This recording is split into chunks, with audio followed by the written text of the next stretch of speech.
نحمده ونصلي ونسلم على رسوله الكريم. بسم الله الرحمن الرحيم. قاف ها یا عین صاد ذکر رحمت ربک عبدہ زکریا اذ نادى ربہ نداء خفیا. صدق اللہ العظیم وبلغنا رسولہ النبی الکریم ونحن علی ذلک من الشاہدین والشاکرین والحمد للہ رب العالمین. بعد الحمد والصلاۃ. محترم سامعین و ناظرین، اس وقت میں نے سورہ مریم کی ابتدائی 3 آیات آپ کے سامنے تلاوت کرنے کی سعادت حاصل کی ہے، جس میں اللہ رب العزت نے اپنے ایک محبوب اور برگزیدہ پیغمبر حضرت زکریا علیہ السلام کی ایک دعا کا تذکرہ فرمایا. یہ اس تناظر میں آپ حضرات کی خدمت میں عرض کرنے لگا ہوں. ماہ ربیع الاول شریف کی 12 تاریخ کو پیر کے دن صبح و صادق کے وقت آقائے دو جہاں محبوب رب العالمین حضرت محمد رسول اللہ صلی اللہ تعالی علیہ وآلہ وبارک وسلم کی ولادت باسعادت ہوئی،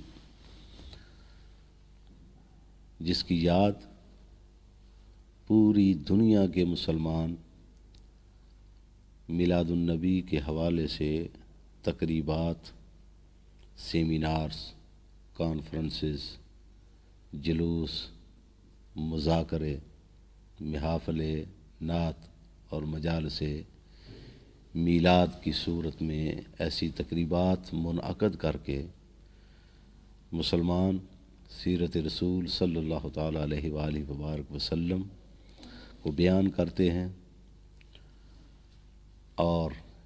اسلامی تعلیمات پر عمل پیرا ہونے کا عہد کرتے ہیں، اور یوں اسلامی تعلیمات کی تبلیغ کا یہ سلسلہ جاری و ساری ہے.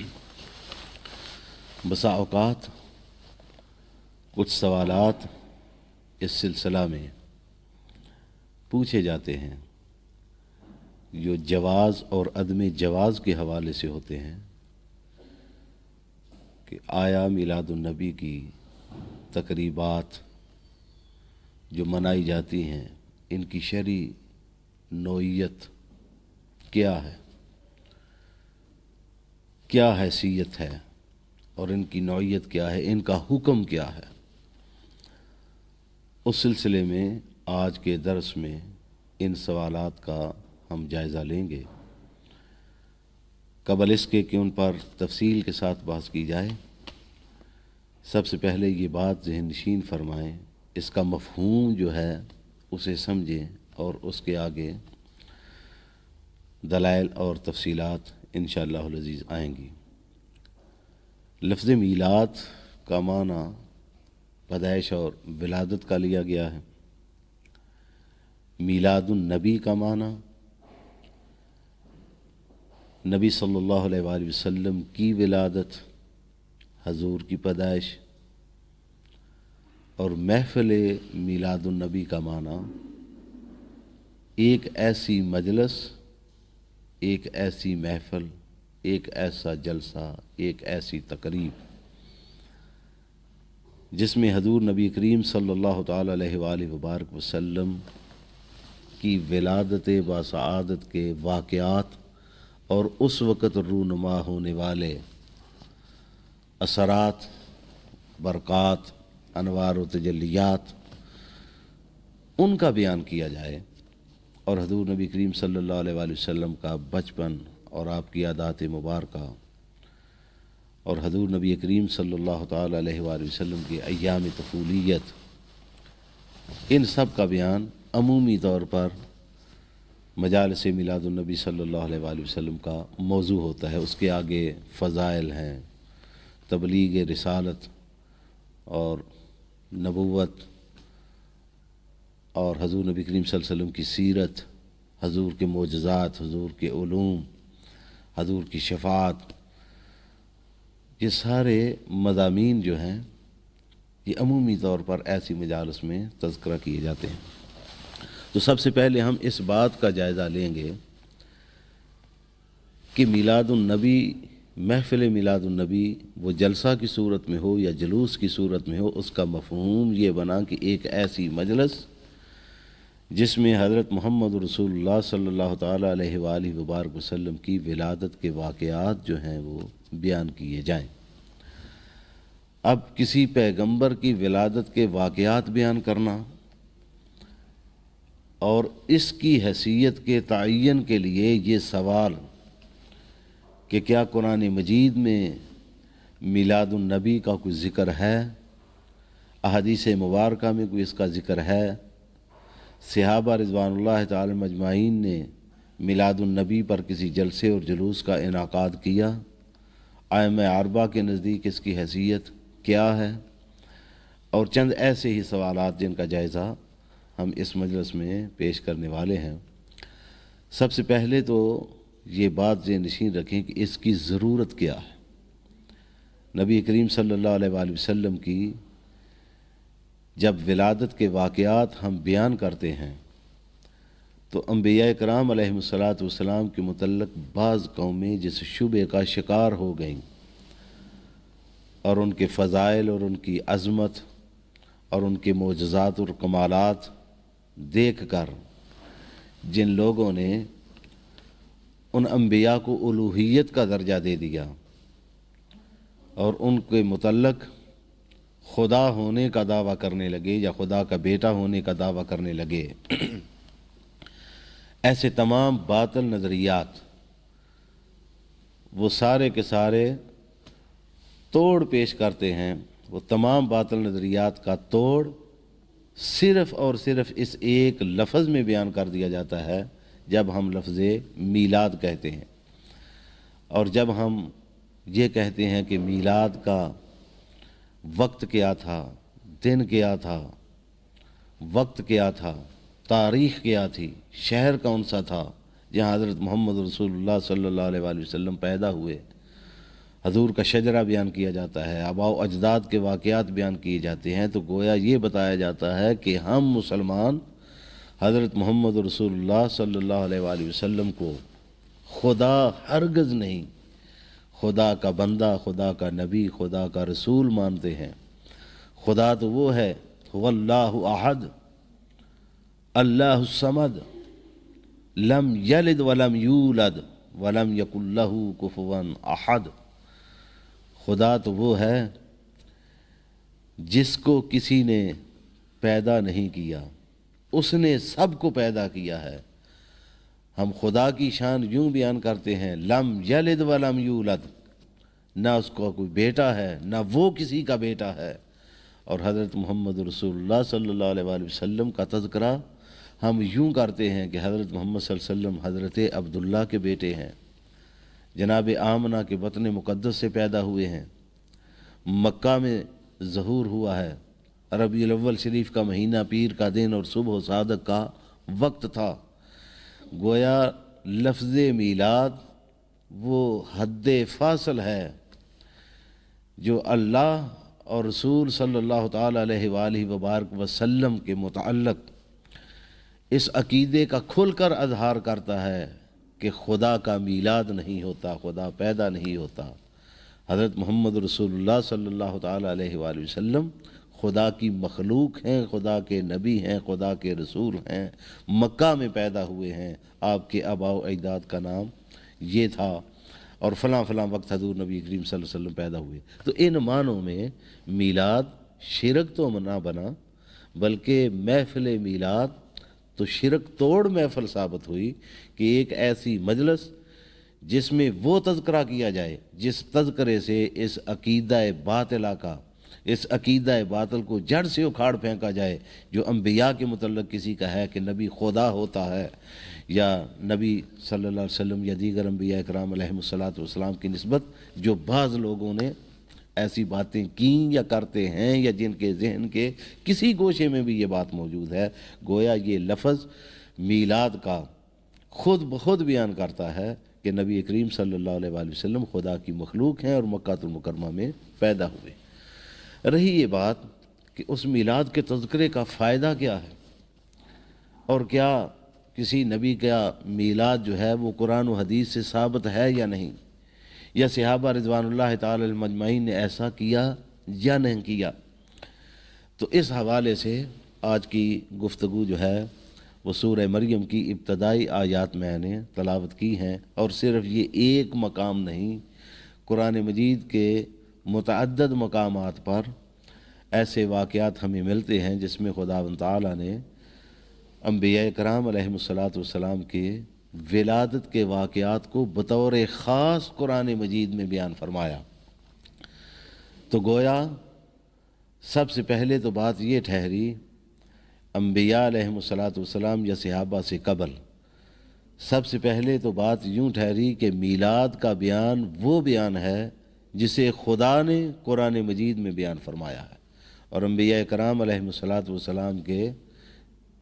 ولادت کے واقعات کو قرآن مجید نے متعدد مقامات پر ذکر کیا ہے، جن میں سے چند مقام بطور دلیل اور بطور تفہیم کے اس وقت میں آپ حضرات کے سامنے عرض کرنے لگا ہوں۔ تو سماعت فرمائیں، اللہ کے ایک پیغمبر حضرت زکریا علیہ السلام ہوئے ہیں،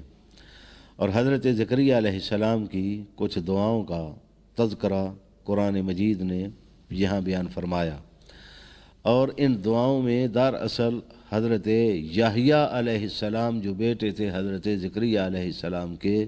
ان کا میلاد پاک بیان ہو رہا ہے۔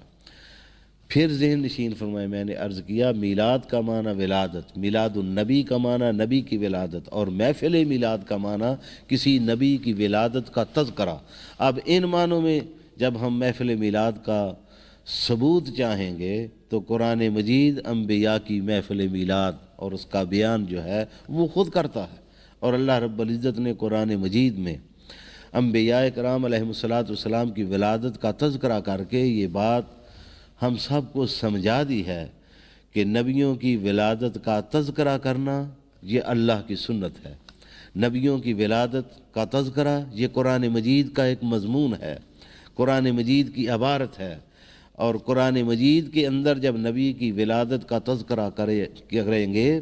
یا کیا جائے گا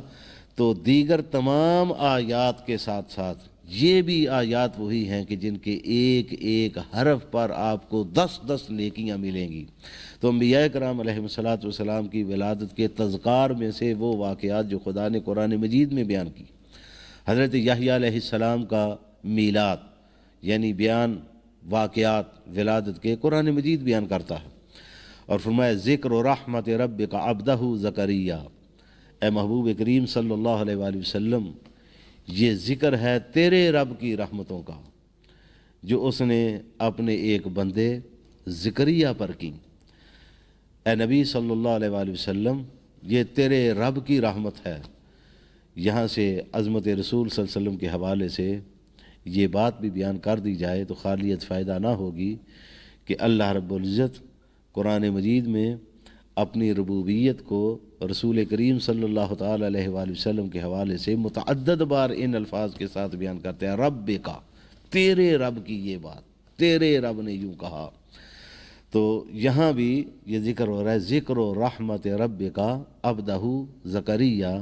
کہ یہ ذکر ہے تیرے رب کی رحمتوں کا۔ گویا نبی کے میلاد کو، نبی کے وجود کو، نبی کے بیان کے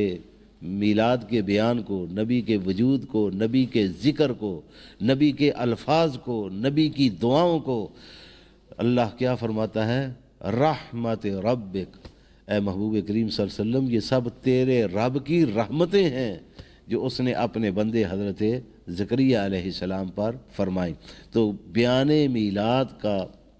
تذکرہ ذکر رحمت سے ہو رہا ہے۔ اذ نادا ربہ نداء خفیہ، جب پکارا اس نے اپنے رب کو بڑی آہستہ اور چھپی ہوئی آواز سے، اور التجا کی کہ اے مولا میری ہڈیاں تو بوڑھی ہو گئی ہیں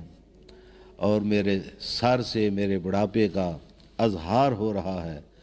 لیکن اس کے ساتھ یہ بات بھی ہے وَلَمْ أَكُمْ بِدُعَائِكَ رَبِّ شَقِيًّا، اے میرے مولا میں نے جب بھی تجھ سے التجا کی ہے، تجھ سے فریاد کی ہے، تو نے مجھے کبھی محروم نہیں رکھا۔ تو میں ڈرتا ہوں کہ میرے پیچھے میرے بھائی بندوں میں اپنے پیچھے میری عورت بانجھ ہے، اس لیے تو مجھے ایک وارث عطا فرما جو میرا اور اولاد یعقوب کا وارث ہو۔ یہ التجا ہے جو حضرت زکریا علیہ السلام نے اللہ رب العزت کی بارگاہ میں کی۔ یہ حضرت یحییٰ علیہ السلام کی ولادت سے پہلے کا تذکرہ ہے، اور قرآن مجید ارشاد فرماتا ہے کہ اللہ رب العزت ارشاد فرماتے ہیں کہ ہم نے حضرت زکریا علیہ السلام کو آواز دے کے کہا یا زکریا انا نبشرک بغلام اسمہ یحییٰ لم نجعل لہ من قبل سمیہ، کہ اے زکریا ہم تجھے بشارت دیتے ہیں، ہم تمہیں خوشخبری دیتے ہیں۔ بشارت، نبی کی ولادت کی خبر کو بشارت کے ساتھ تعبیر کیا گیا، خوشخبری کے ساتھ تعبیر کیا گیا کہ وہ ذکر جس کے سننے سے ہی خوشی ہو، جس کے سننے سے انگ میں سرور آ جائے، ذہن میں سکون آ جائے، اسے بشارت کے ساتھ تعبیر کیا گیا کہ ہم تجھے خوشخبری دیتے ہیں ایک ایسے لڑکے کی جس کا نام یحییٰ ہوگا۔ آگے حضرت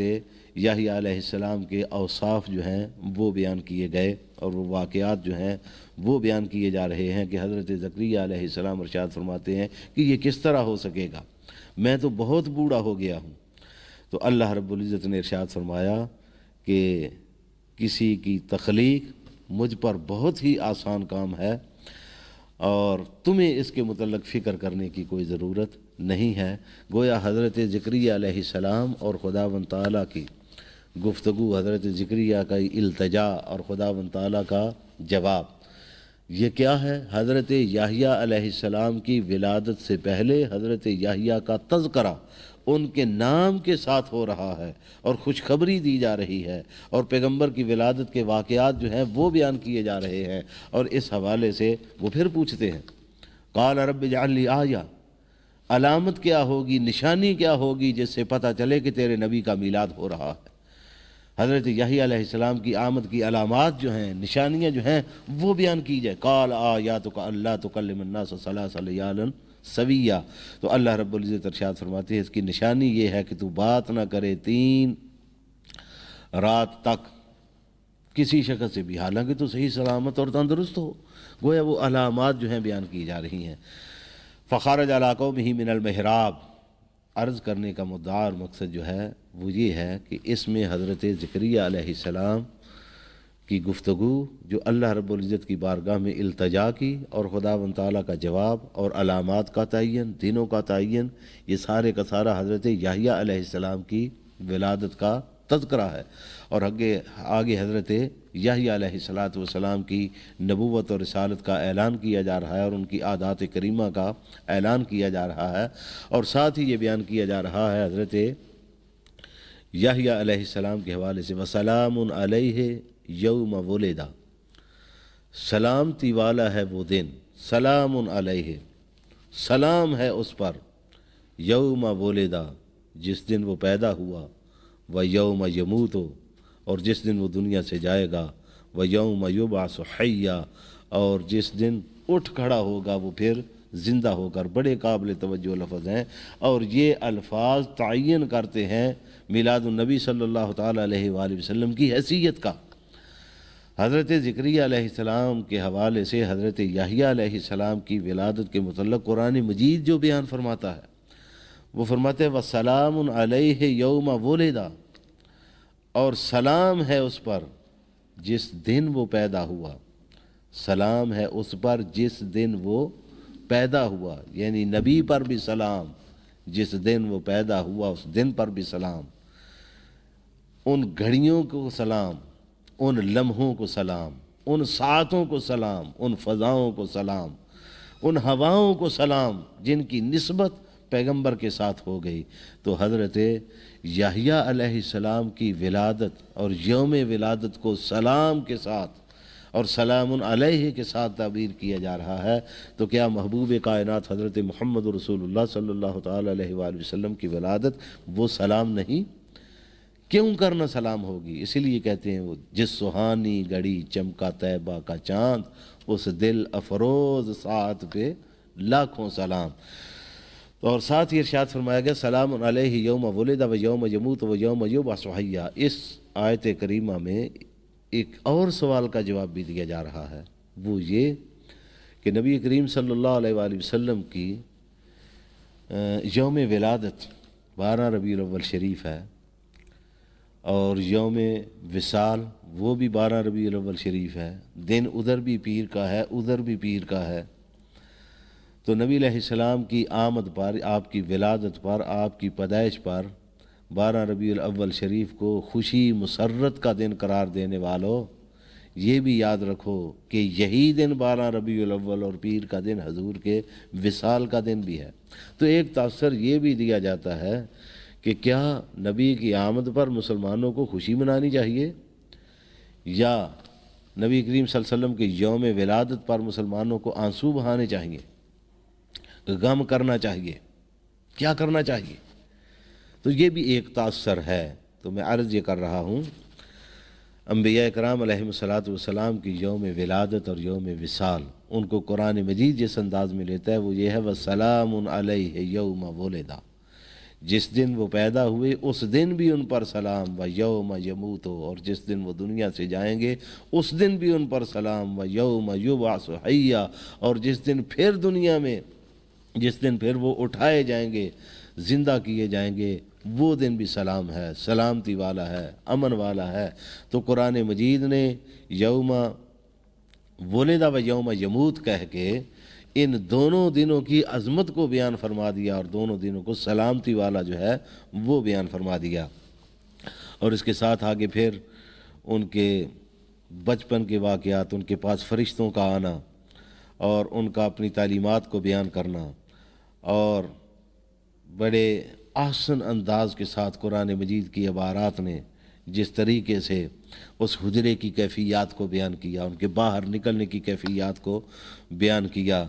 اور جس طریقے سے انہوں نے ان کی تعلیمات کو بیان کیا، اور اس کے ساتھ ہی حضرت مریم کا آگے تذکرہ جو ہے وہ شروع کر دیا، اور حضرت عیسیٰ علیہ السلام کی ولادت کے واقعات جو ہیں وہ بیان فرمائے گئے۔ حضرت یحییٰ کی ولادت کا تذکرہ قرآن کرے اور پڑھنے والے کو ثواب ہو، حضرت عیسیٰ علیہ السلام کی ولادت کا تذکرہ قرآن کرے اور ان کی ولادت کے واقعات بیان کرے، کیا یہ ہمارے لیے دلیل نہیں کہ نبی کی ولادت کے واقعات بیان کرنا یہ اللہ کی سنت ہے اور قرآن کے مضامین میں سے باقاعدہ طور پر ایک مضمون ہے؟ حضرت عیسیٰ علیہ السلام کے، حضرت زکریا کے بعد حضرت عیسیٰ علیہ السلام کے حوالے سے ساتھ ہی جو آیات ہیں وہ بیان ہو رہی، وَاذْكُرْ فِي الْكِتَابِ مَرْيَمَ اِذِ انتَبَذَتْ مِنْ أَهْلِهَا مَكَانًا شَرْقِيًّا، کہ یہ ذکر کرو حضرت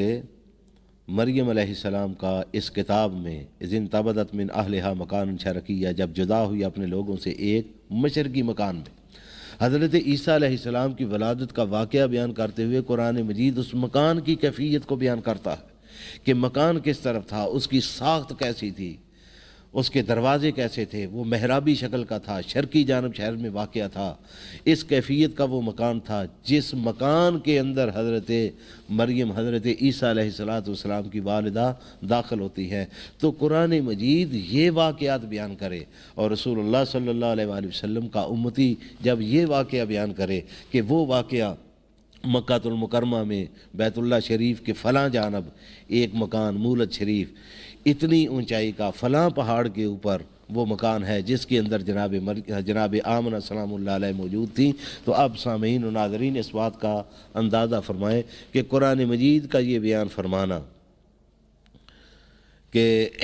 اِذِ انتَبَذَتْ مِنْ أَهْلِهَا مَكَانًا شَرْقِيًّا، اور آج میلاد النبی صلی اللہ علیہ وسلم کے حوالے سے کسی شخص کا یہ کہنا کہ حضور نبی کریم صلی اللہ علیہ وآلہ وسلم کی والدہ محترمہ فلاں مکان کے اندر موجود تھیں، اس مکان کی کھڑکیوں اور مندروں کے اوپر فرشتے پرے باندھے ہوئے نازل ہو رہے تھے، انبیاء کرام علیہ السلام کی طرف سے بشارتیں نازل ہو رہی تھیں، درود و سلام کی صدائیں آ رہی تھیں۔ اس بیان میں اور اس بیان میں آپ کیا فرق محسوس کرتے؟ حضرت عیسیٰ علیہ السلام کی ولادت کے متعلق ایک مکان سے بات جو ہے وہ شروع کی گئی، فَاتَّخَذَتْ مِن دُونِهِمْ حِجَابًا، پھر پکڑ لیا ایک پردے کو، فَأَرْسَلْنَا عَلَيْهَا رُوحَنَا فَتَمَثَّلَ لَهَا بَشَرًا سَوِيًّا، پھر ہم نے اس کے پاس ایک فرشتے کو بھیجا جو اس کے پاس ایک آدمی بن کر آیا تھا، فرشتہ اس کے پاس ایک آدمی بن کر آیا تھا، بشرًا سویّا، مکمل آدمی بن کے وہ اس کے پاس آیا تھا، جس سے یہ بھی پتہ چلتا ہے کہ فرشتے کے نورانی مخلوق ہونے میں کوئی شبہ نہیں، مگر جب خدا چاہتا ہے تو نورانی مخلوق مکمل لباس بشریت میں اور ایک آدمی کی صورت میں ان کے پاس آ جاتا ہے۔ اور حضرت مریم سلام اللہ علیہ دیکھ کر کہتی ہیں، قالت انی اعوذ بالرحمن منک ان کنت تقیا، بولی میں رحمان کی پناہ مانگتی ہوں تجھ سے اگر تو ڈر رکھنے والا ہے۔ تو انہوں نے اپنا تعارف جو ہے وہ پیش کروایا اور حضرت مریم کو بشارت دی۔ وہی بشارت جب انہوں نے سنی تو پھر انہوں نے بھی اسی قسم کے الفاظ جو ہیں وہ دہرائے کہ ایسا کس طرح ہو سکتا ہے جب کہ مجھے کسی بشر بندے نے ابھی تک چھوا تک نہیں ہے، تو یہ کس طرح ممکن ہو سکتا ہے؟ قال کذالک، کہا اسی طرح ہی ہے، لیکن قال ربک، ربک هو علی حی، تیرے رب کی طرف سے تیرے رب نے فرما دیا ہے کہ وہ بات مجھ پر بہت ہی آسان ہے، جو تمہیں بہت مشکل محسوس ہوتی ہے وہ بات جو ہے ہم پر بہت ہی آسان ہے۔ تو عرض کرنے کا مدعا یہ ہے کہ قرآن مجید حضرت یحییٰ علیہ السلام کے واقعات بیان کرے، حضرت مریم علیہ السلام کے حوالے سے حضرت عیسیٰ علیہ السلام کے واقعات بیان فرماتا ہے، اور پھر ایک نہیں، جہاں تک انبیاء کرام علیہ السلام کے تذکرے کا تعلق ہے تو اسی سورہ مبارکہ میں کبھی ارشاد فرمایا وَاذْكُرْ فِي الْكِتَابِ إِبْرَاهِيمَ إِنَّهُ كَانَ صِدِّيقًا نَبِيًّا، اور کبھی اسی سورہ مبارکہ میں حضرت ابراہیم علیہ السلام کے تذکرے جو ہیں وہ کیے جا رہے ہیں، اور کبھی اسی سورہ مبارکہ وَاذْكُرْ فِي الْكِتَابِ اسماعیل، حضرت اسماعیل علیہ السلام کا تذکرہ وہ کیا جا رہا ہے، کبھی وَاذْكُرْ فِي الْكِتَابِ موسیٰ إِنَّهُ كَانَ مُخْلِصًا وَكَانَ رَسُولًا نَبِيًّا، حضرت موسیٰ علیہ السلام کا تذکرہ کیا جا رہا ہے۔ تو قرآن مجید میں جب کوئی شخص سورہ مریم کی تلاوت کرنے لگتا ہے تو وہ انبیاء کرام علیہ السلام کا بیان میلاد کر رہا ہوتا ہے۔ تو قرآن مجید نے بیان میلاد کو اپنے مضامین میں جگہ دے کر ہمیں یہ بتایا ہے کہ جس طرح ان انبیاء کا میلاد کرنا اللہ کی سنت ہے اور قرآن کا مضمون ہے، اسی طرح حضرت محمد رسول اللہ صلی اللہ علیہ وآلہ وسلم کا بیان میلاد کرنا یہ سنت الہیہ ہے اور قرآن مجید کے مضامین میں سے ایک مضمون ہے، اور قرآن مجید نے متعدد انبیاء کرام علیہ السلام کے میلاد کو بیان فرمایا ہے۔ لہٰذا قرآن مجید سے میلاد النبی صلی اللہ تعالیٰ علیہ وآلہ وسلم کے حوالے سے آپ حضرات کے ذہن میں یہ بات آ گئی ہوگی کہ کسی نبی کی ولادت کا تذکرہ اور اس وقت رونما ہونے والے واقعات کو بیان کرنا یہ مضامین قرآن میں سے ایک مضمون ہے، اور رسول اللہ صلی اللہ علیہ وسلم کا میلاد بیان کرنے والے بھی اسی سنت پر عمل پیرا ہوتے ہیں۔ اللہ رب العزت ہمیں عمل کی توفیقات سے مالا مال فرمائے۔ وما علینا الا البلاغ المبین۔